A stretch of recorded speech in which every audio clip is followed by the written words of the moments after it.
Damos inicio a nuestro segmento Debates y Soluciones. En esta primera parte del segmento vamos a estar hablando acerca del presupuesto de la República, si este estará garantizado o no y si está ajustado a la realidad. El día de ayer por la tarde, el ministro de Hacienda y Crédito Público envió a la Asamblea Nacional para su aprobación el presupuesto para el año 2020 y para ello se encuentra con nosotros nuestro invitado del día de hoy, Willy Narváez. Así es, Michelle Polanco, y es que está con nosotros pues, esta mañana el diputado Alfredo César, quien es del Partido Conservador, y estaremos abordando este tema con respecto al presupuesto de la República, teniendo en cuenta los pronósticos nada alentadores para la economía nicaragüense que ha proyectado tanto el Banco Mundial como el Fondo Monetario Internacional. Buenos días, diputado. ¿Qué tal? Mucho gusto. ¿Todo bien? ¿Qué tal, Michelle? Mucho gusto. ¿Ha podido ver la propuesta de presupuesto que envió a la Asamblea Nacional el Ministerio de Hacienda y Crédito Público? Le enviaron ayer de acuerdo a la ley, pero hasta hoy no la van a presentar en el plenario. De manera que no tenemos los datos exactos. Sin embargo, conocemos el marco de referencia sobre el que viene este presupuesto. Por ejemplo, hasta el 10 de octubre, el porcentaje de cumplimiento del programa de inversión pública iba al 53%, faltando solamente 2 meses y un poco más. ¿Por qué? Creemos nosotros, no porque haya falta de capacidad de implementarlo, porque se ha estado haciendo año a año las obras públicas, sino porque no hay financiamiento. Entonces, una de las cosas que esperamos es que el presupuesto que se presente hoy sea más realista y no esté con ilusiones, sino con financiamiento comprobado, para que no lleguemos a esa triste realidad de que faltando 2 meses se está cumpliendo solo la mitad del presupuesto del año pasado. El otro tema que hay que despejar, porque no hay información transparente y confiable ni en el Banco Central ni en el Ministerio de Hacienda, es el tema de cómo financiaron todo el presupuesto. La emisión de bonos que se aprobó en la Asamblea Nacional, solo tenemos información extraoficial que se logró colocar un porcentaje muy bajo de los bonos. Entonces la pregunta es cómo van a financiarlo. Hay que recordar de que lo primero que uno debe analizar en el presupuesto es cuáles son los supuestos económicos. Por ejemplo, el Fondo Monetario Internacional y el Banco Mundial proyectan que este año va a haber una contracción económica del 5%, pero algunos estimados irrealistas de fuentes del gobierno hablan de una contracción solo del 2%. Veremos en base a qué está hecho el nuevo presupuesto.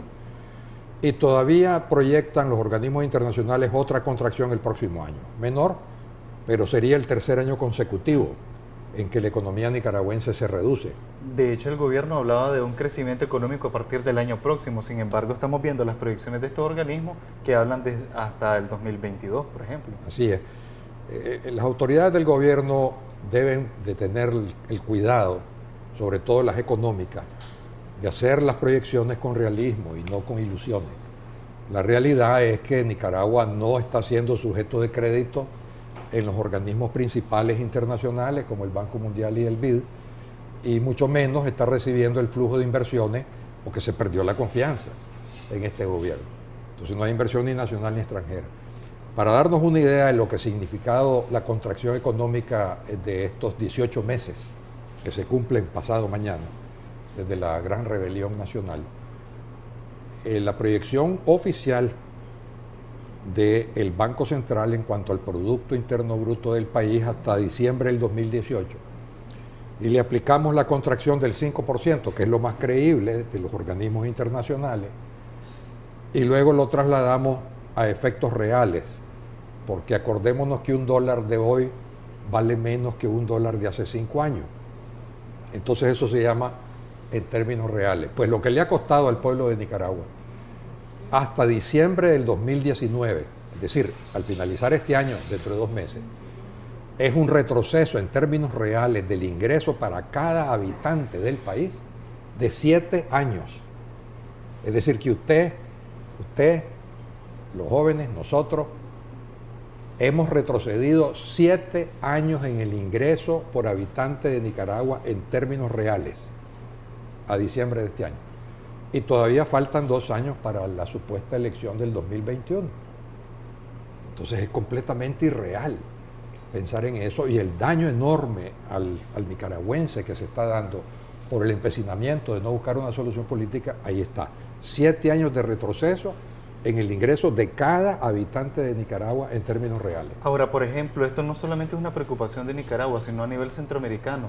Recientemente vimos declaraciones de que daban empresarios acá de un encuentro que tuvieron en Panamá y exponían esa situación, claro, de que la crisis en Nicaragua está afectando todo toda Centroamérica. Ahora, las proyecciones del Fondo Monetario prevén un crecimiento para Centroamérica de arriba del 2%. Sin embargo, en Nicaragua siempre va de caída. Esto podría agudizar más la situación económica de Centroamérica, afectándolo partiendo de la crisis en Nicaragua. Claro que sí. Está produciendo siempre éxodo de nicaragüenses, no solo por represión, sino también por necesidad económica. Si usted pasa por donde dan el certificado de nacimiento en el registro de las personas, siempre está lleno. Y si se va a la oficina de pasaporte en Metrocentro, siempre está lleno. Es decir, que el flujo sigue. Y eso va a los países centroamericanos en gran medida. Ya sabemos que la entrada a Estados Unidos está prácticamente tapada ya en México, de manera que el grueso va a Costa Rica y otros países centroamericanos. Hay una gran preocupación centroamericana que el deterioro mayor en Nicaragua, que es inevitable mientras no haya la solución negociada a través de unas elecciones libres, justas y transparentes que se puedan llevar a cabo una vez que se limpie el sistema de todo rastro de fraude y haya un nuevo árbitro electoral creíble. Va a seguir bajando Nicaragua y se trae, por supuesto, a los centroamericanos. Ahora, no solo es el retroceso de lo que hemos tenido como habitantes, de que estamos en el año 2012, ya no estamos en el año 2019 para efecto como estábamos, lo que se ha perdido económicamente, sino también el impacto enorme social. Los afiliados del INS, que son los que tienen el trabajo a que todos aspiran en Nicaragua, trabajo estable, permanente, con seguridad social, ha disminuido cerca del 30% desde la crisis para acá. Es decir, que hay casi 1 millón de nicaragüenses, por los dependientes de que hay en cada familia, que están ahora sin seguridad social en los últimos años y medio. Es una barbaridad. Y si nos vamos a ver lo de la pobreza, el único indicador que tenemos es del Banco Mundial, que dice que la pobreza ya a finales de este año va a estar otra vez arriba del 30%. Es decir, que hay un retroceso económico y social inmenso en el país que hay que tomar conciencia.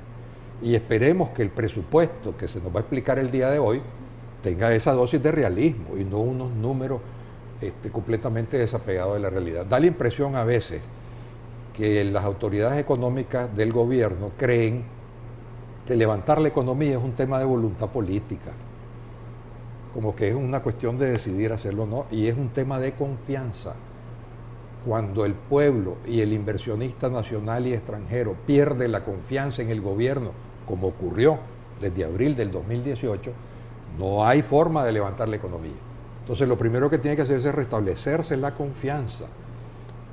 Y eso solo se puede hacer otra vez con el soberano pronunciándose en nuevas elecciones. Por ejemplo, el tema del turismo, también recientemente vimos declaraciones de un empresario ahí en Ometepe que dice que prácticamente ha tenido que despedir a la mayoría de su personal e incluso pues estaría a punto de cerrar, despidiendo a más empleados. O sea, el detalle es de que prácticamente el gobierno mantiene esa política de su normalidad, de que hay turismo en Nicaragua, sin embargo los números demuestran lo contrario. Exactamente, es una fantasía que tratan de crear y eso es lo que hace dañar más al país, ¿verdad? Ellos deberían de tener la conciencia, enfrentar con realismo. Un poquito de contraste de la crisis reciente de Ecuador. 8 muertos en 10 días. Inmediatamente el gobierno se sienta, resuelve y el país ya está en una vía de negociación para salir del problema. Ojalá hubiéramos tenido eso en Nicaragua y no semejante masacre y total ruptura, digamos, del orden político y social del país. Ahora, ustedes, ¿cuáles son las perspectivas que tienen? Sabemos que el presupuesto obviamente no va a tener la misma cantidad de dinero del año pasado debido a, obviamente, la pérdida del financiamiento y también la pérdida de la confianza y de las inversiones que se estaban proyectando para este año. ¿Cuáles deben de ser los sectores que se deben de priorizar en un presupuesto un poco apegado a la realidad? El programa de inversión pública, que es una parte del presupuesto, el presupuesto tiene los gastos corrientes, ¿verdad? Que son la nómina, el pago de servicios, transporte, combustible, papelería, etcétera, y luego la parte de inversión pública. La parte de inversión pública está desfinanciada porque solo el Banco Centroamericano está aportando fondos, ¿verdad? Y por lo tanto eso es como un tercio, digamos, de lo que se necesitaba y de lo que aportaba también el Banco Mundial y el BID. Pero también el gobierno tiene que presentar en el 2020 un presupuesto más realista del gasto corriente. No puede estar el país gastando lo que no tiene. Eso es una irresponsabilidad mayúscula.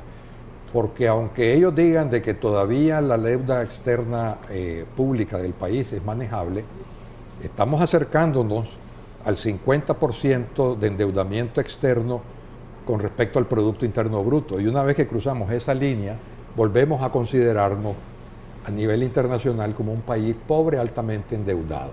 Es decir, que lo que logramos superar en los 16 años de gobierno democrático, regresaríamos otra vez y estamos muy cerca. De manera tal de que no se puede estar contrayendo deuda, ya sea vía emisión de bonos para el gasto corriente o préstamos muy caros para las inversiones, sino que lo que hay que hacer es ajustarse, de manera que nosotros esperaríamos que también la parte de gastos corrientes disminuya, no solo la inversión. Cuando hablamos de gastos corrientes, estamos hablando de salarios, de beneficios. Sí. Todo lo que se gasta, digamos, y que no queda la inversión. Es decir, salario, combustible, papelería, agua, luz, teléfono, todo lo que necesita la burocracia del Estado para operar. Eso termina el mes y se fue porque son servicios que prestan los funcionarios públicos, ¿verdad? Pero hasta ahí. El otro es inversión, que es carreteras, puentes, hospitales, escuelas, sistemas de agua potable, alcantarillado, etcétera, que sí queda. Por eso hago la diferencia. Normalmente la inversión se financia más con recursos internacionales de estos bancos de desarrollo, que Nicaragua tiene cerrado actualmente el Banco Mundial y el BID, que son los principales. Entonces queda solamente el Banco Centroamericano y dependerá de lo que decida la OEA, ¿verdad? Porque si la OEA sanciona a Nicaragua, se cierra el Banco Centroamericano. Pero genera preocupación el hecho de que estén cobrando altos intereses, por supuesto. En el caso del BCE. Es que el Banco Centroamericano no puede cobrar el 1 o 2% de interés que cobran los bancos mundiales o interamericanos, sino que cobra 5 o 6% de interés porque su fuente de fondos es más cara. Por eso hay que ser cuidadoso con eso y no llegar a pasar esa línea del 50% del Producto Interno Bruto. Ya estamos arriba del 45% en endeudamiento público externo y el producto cayendo, sigue cayendo. O sea que en lugar de estarse recuperando, se vuelve más cerca a esa línea y con más cuidado debe de verse cualquier nuevo endeudamiento que, como bien lo plantea, va a ser más caro. Así que debe reducirse el programa de inversión porque no hay fuente y debe reducirse el gasto corriente porque también los bonos nadie los compra o muy poca gente, que es con lo que normalmente se financia el gasto corriente. Ahora, ¿se podría esperar que se tomen medidas económicas, no necesariamente de reducción, sino medidas económicas como las tomadas a principio de año, nuevas reformas? De una piedra no se saca lágrima y ya se topó en lo que se le puede sacar de recaudación fiscal. Ya eso está seco. Entonces, más bien, cualquier incremento de querer recaudar más impuestos de la empresa privada, pequeña, mediana y grande, lo que hará es que se vuelvan gradualmente, digamos, a la ilegalidad. Porque eso es lo que ocurre. Cuando ya no tienen con qué pagar, entonces la empresa deja de pagar el INS, deja de pagar a la alcaldía y comienza a operar en negro, como dicen en España, ¿no? Es decir, fuera de contabilidad, fuera de todo, y eso más bien se reduce a reducir los pocos impuestos que estaban recogiéndose. Así que eso ya está topado. Se topó el año pasado más de la cuenta con la reforma tributaria y las empresas ya no tienen de dónde. Y además siempre seguirían disminuyendo el empleo, que también es gravísimo. Así que la solución no es subir más impuestos que ya no hay, con una economía en caída, que sigue cayendo, ya no hay más impuestos de dónde sacarlo. La solución es disminuir el gasto, tanto corriente como en inversión, hasta que haya una solución política verdadera, estable en el país y se comience a recuperar gradualmente la economía con una confianza renovada. Ese es el camino responsable, ¿verdad? Si las autoridades actúan irresponsablemente, veremos allí unos gastos proyectados completamente irreales. En cuanto a las prioridades del gobierno con este presupuesto, se le ha cuestionado que muchas veces se le designa más a la policía y no a otras situaciones que deben de ser atendidas con urgencia. Sí, ese siempre ha sido un debate aún antes de que la policía perdiera la confianza de la población. Es decir, cuando la policía gozaba de altos índices de confianza, hace años, siempre había ese debate, porque siempre hay escasez de aulas, siempre hay escasez de profesores, ganan mal los maestros, ganan mal las enfermeras y los médicos, nunca hay suficiente medicina, etcétera. Entonces, ese equilibrio es un equilibrio difícil en circunstancias normales. Ahora que ha habido pérdida de confianza por la represión continua de la policía, es peor, porque entonces no hay legitimidad en el ciudadano, decir, están tirando mis impuestos a un cuerpo que lo que hace es reprimir nuestra libertad ciudadana, pues, en lugar de ayudarnos, ¿verdad? Así que ese debate es peor y la gente lo considera, pues, que no debería de estarse asignando más recursos ahí, por lo contrario. Diputado, si esta presentación que hará el ministro de Hacienda ante ustedes no convence en cuanto al tema de si es un presupuesto real o no, ¿qué posibilidades hay o qué se podría hacer para que este no refleje o al menos sea más transparente en cuanto al uso de los gastos públicos? Cuando ellos presentan, se trata de hacer recomendaciones, ¿verdad? A la presentación, a veces ellas las han respondido, a veces no. Entonces no hay más remedio, ¿verdad?, que hacerlo público, hacer conciencia en el país, hacer conciencia también, porque es importante, esas observaciones las escuchan los diplomáticos que representan al gobierno y que representan también votos en estos organismos que estamos hablando. Por lo tanto, tienen su impacto, ¿verdad? Aunque ellos le pasen la planadora, ya sabemos que es siempre el problema que hay ahí, de 70 votos, sí tiene impacto el hecho de que hagamos conocer qué cosas están incorrectas en el presupuesto y qué cosas podrían valorarse. La pregunta es esa, ¿cuánto de estas recomendaciones que generalmente realizan los diputados, siempre generalmente de la oposición, se escucha cuando se plantean esto? Sobre todo en el tema del presupuesto, que es un tema sensible que afecta a las inversiones en todo el país. En años anteriores se ha escuchado. El año pasado no se escuchó prácticamente nada. Veremos este año si hay un poco de dosis de sensatez otra vez para poder corregir lo que esté mal puesto en esa situación del presupuesto, ¿verdad? ¿Cuánto tiempo tienen más o menos para ellos tomar las recomendaciones, aplicarlas y volver a presentar? Acuérdese que hoy, digamos, ayer se presentó oficialmente como dice la ley, luego hoy se explica al plenario y pasa a comisión a dictaminarse. Normalmente dilata todo el resto del mes de octubre y el mes de noviembre.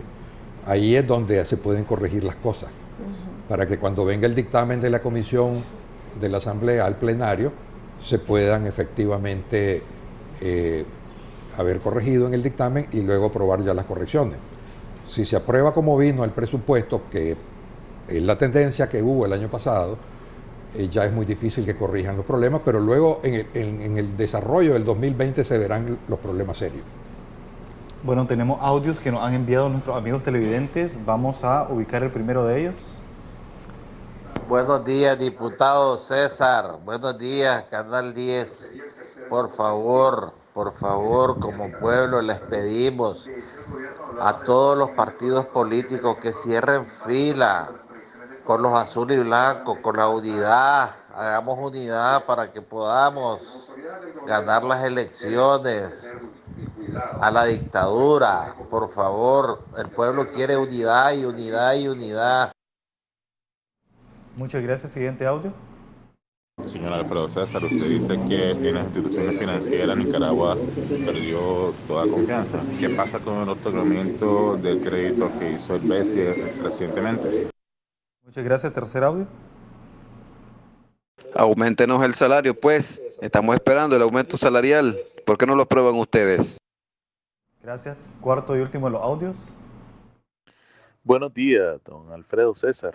Qué bueno que ya que está hablando de tomar conciencia y ahorrar en el presupuesto, ¿por qué no menciona cuánto es realmente lo que gana usted como diputado? ¿Cuánto percibe al mes en estipendios fuera de su salario?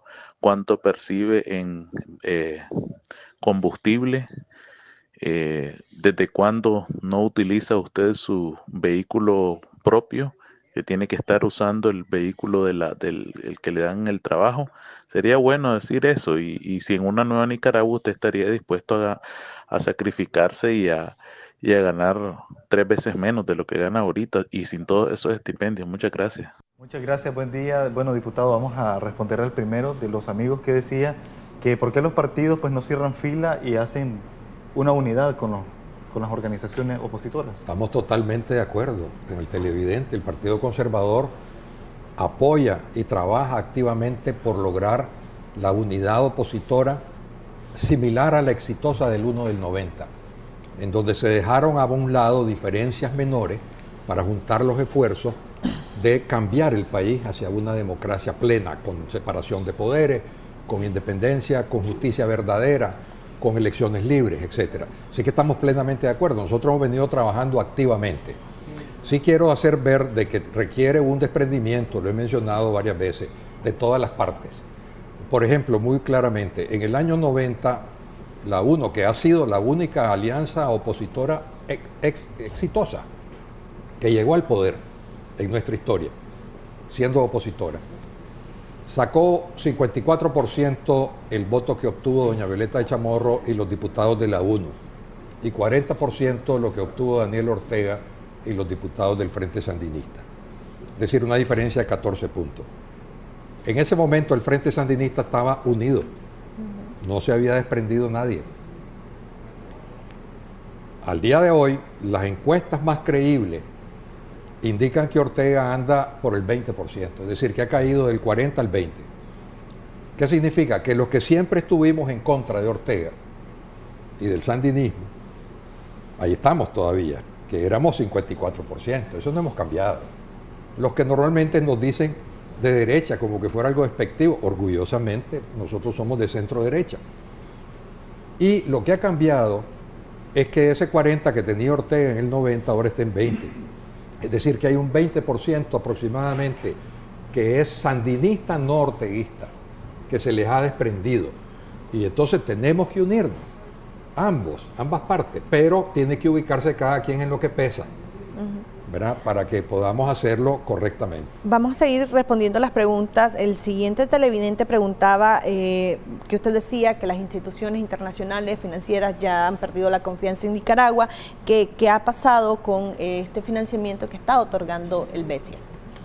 Lo que pasa es que el BESIA tiene unos estándares diferentes porque los dueños del BESIA son los países centroamericanos. Entonces, entre ellos, los países centroamericanos se cuidan. No es tan fácil, porque somos los mismos dueños, de que se corten esos préstamos. Es un estándar más difícil de suspender los préstamos que el Banco Mundial y el BID. Sin embargo, vuelvo a hacer énfasis a la pregunta del teleaudiente, que si la OEA, ahora que reciba el informe de la Comisión Especial, decide sancionar a Nicaragua con la Carta Democrática, el BESIA se cierra, porque eso es un mandato a todos los países, incluyendo Guatemala, El Salvador, Costa Rica, Honduras, Panamá y Dominicana, que son los principales dueños junto con Nicaragua del banco. Así que así sería la manera en que se cerraría el BESIA.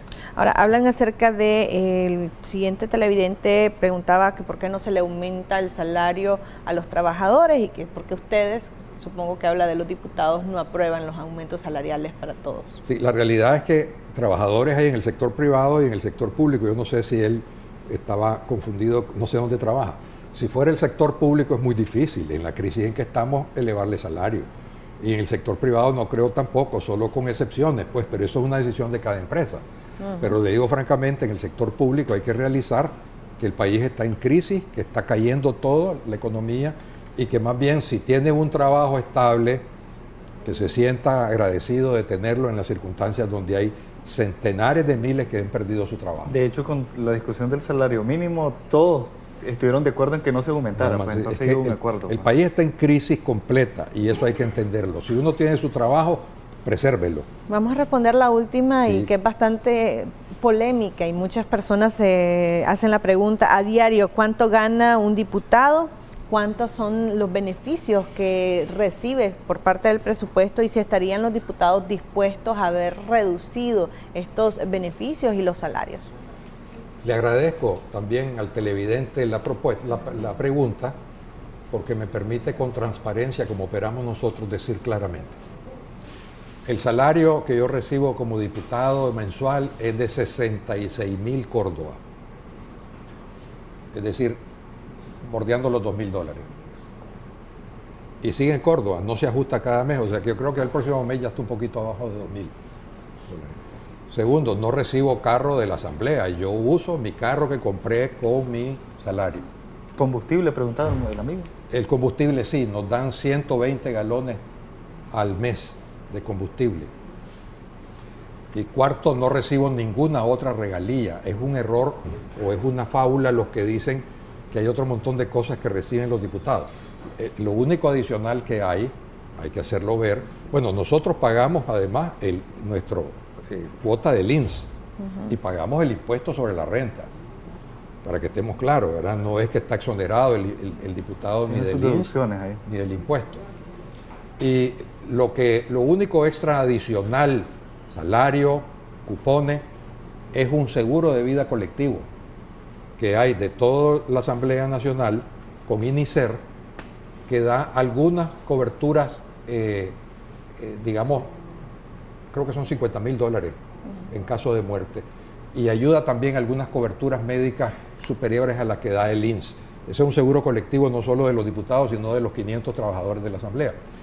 Eso es lo que hay. Así es que quien quiera ser diputado, sepa que va a ganar un poco menos de $2,000, hablando en dólares, que va a tener combustible para moverse, el carro lo va a tener que comprar igual que si estuviera en otro lugar, y que va a tener un seguro colectivo que es un poquito mejor por vida y por salud. No hay nada más. Y hay que trabajar bastante. Diputado, pero también le preguntaban que considerando la crisis, ¿ustedes estarían dispuestos a haber reducido su salario para ayudar al presupuesto de la República? En el caso nuestro sí, estaríamos completamente dispuestos a que se hiciera un ajuste proporcional a lo que ha caído la economía. Si ha caído la economía en esos términos que hablábamos de 7 años de retroceso, hagámoslo igual. Y yo estaría completamente dispuesto. Tenemos la costumbre del Partido Conservador de ser transparentes y además decimos las cosas sin problemas. Por ejemplo, nosotros no recibimos un centavo de ningún gobierno extranjero, aunque sea gobierno amigo, como en efecto son gobiernos muy importantes actualmente. Por ejemplo, el gobierno americano, somos amigos, somos partidos hermanos con el Partido Republicano, pero el Partido Conservador no recibe de afuera ni de gobiernos, ni de empresas, ni de personas extranjeras. Y aquí en Nicaragua no recibimos ni un centavo de empresa. Todo nuestro ingreso como partido viene de donaciones de ciudadanos individuales nicaragüenses que son miembros del partido o simpatizantes y que colaboran mes a mes para mantener pues la estructura, las sedes, los gastos de organización, etcétera, en los diferentes municipios, departamentos y nacional. Con esa misma transparencia decimos lo que recibe un diputado y sí confirmo que estamos dispuestos a un ajuste de todos los diputados, ¿verdad? Pero nosotros podríamos dar el ejemplo para comenzar, para ponernos a la par de la crisis que está viviendo todo Nicaragua. Tenemos que ser solidarios. Perfecto, muchísimas gracias, diputado. Lamentablemente se nos ha acabado el tiempo. Vamos a darle seguimiento a la presentación del presupuesto de la República que se hará hoy en la Asamblea Nacional. Vamos a hacer una pausa comercial, pero ya regresamos con más.